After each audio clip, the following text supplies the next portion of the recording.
Fa molts anys que ens adonem que és molt important arribar a qualsevol dels països que formen sobretot l'espai de globalització.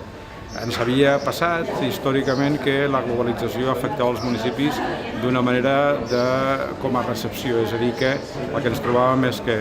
les qüestions d'acords internacionals, de treball internacional, sí que l'havien d'aplicar els municipis, l'aplicaven evidentment, però hi havia una manca de la possibilitat de que els municipis arribessin a aquesta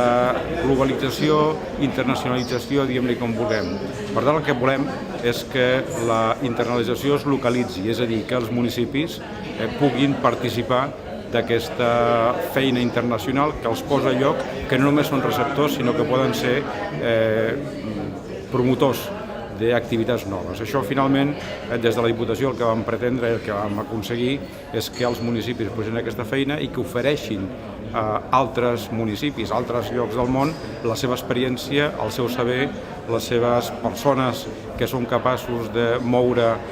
coses molt petites que es converteixen en molt grans, i per tant aquesta ha estat la voluntat. Això ho podien fer les grans ciutats i en canvi no ho podien fer els municipis mitjans i petits, i la Diputació de Barcelona el que ha fet en aquest cas és facilitar als municipis d'una mesura més petita que tinguin la possibilitat també de participar d'aquesta internalització que ha anat passant i que ha anat creixent els últims 10-15 anys.